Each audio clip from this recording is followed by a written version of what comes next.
Brian dan Sally mengenyam pendidikan yang baik. Mereka bertemu dan akhirnya menikah. Mereka memiliki pekerjaan yang baik. Brian memiliki jabatan tinggi di sebuah perusahaan multinasional, berpenghasilan besar, mendapat fasilitas dari kantor berupa mobil dan rumah. Mereka sangat menikmati hidup. Sering nongkrong bersama di coffee shop sepulang kantor, nonton di bioskop, mampu membeli baju dan tas yang matching, dan pergi berlibur sesekali. Tapi, kenyataan sebenarnya tidaklah demikian. Utang kartu kredit mereka terus menumpuk tak berujung. Setiap akhir bulan merasa kehabisan uang. Mereka memiliki barang-barang bagus, tetapi tabungan masa depan kacau balau. Brian dengan mudah membeli ini, tapi bukan ini. Tabungan 100 juta pun rasanya masih jauh sekali. Sudah kerja lebih dari 10 tahun, tapi belum sanggup membeli rumah sendiri. Masih tinggal di rumah milik kantor dan mengendarai mobil milik kantor. Tanpa disadari, keluarga ini menggali lubang kemiskinan. Keuangan mereka hanya cukup untuk membiayai kehidupan keluarga saat ini.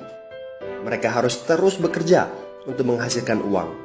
Pertanyaan yang paling ditakutkan adalah bagaimana jika mereka sudah tua, kemampuan bekerja sudah menurun, atau salah satu anggota keluarga terdiagnosa penyakit serius yang membutuhkan biaya yang sangat besar.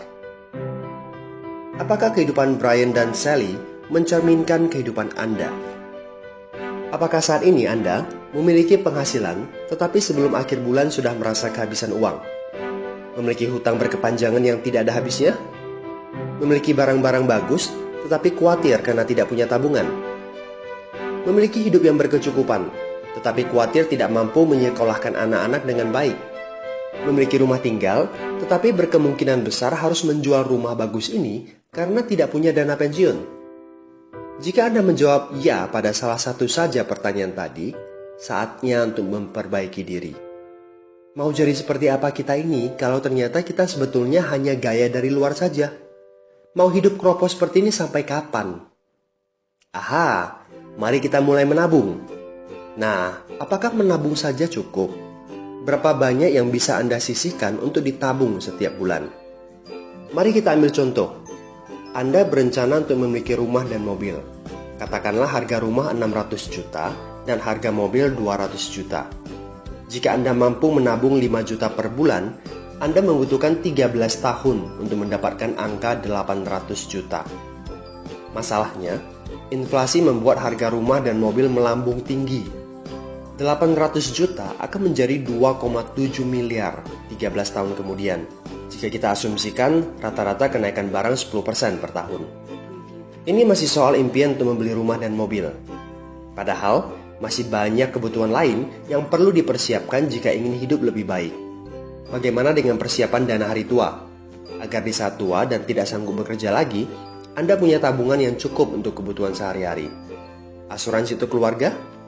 Dana pendidikan untuk anak-anak? Dana tak terduga untuk keperluan dadakan jika dibutuhkan, seperti keluarga sakit, dan lain-lain. Artinya, Anda perlu lebih banyak uang untuk ditabung. Bayangkan jika satu bulan Anda hanya bisa menabung kurang dari 5 juta. Sudah jelas, jika langkah Anda hanyalah menabung, Anda seperti sedang menggali lubang kemiskinan. Hal utama yang perlu Anda lakukan adalah meningkatkan penghasilan Anda. Anda mungkin bertanya bagaimana saya bisa melakukan itu dengan segala kesibukan yang saya miliki sekarang. Apakah saya bisa tetap mencari income tambahan di luar sana tanpa mengganggu pekerjaan utama saya?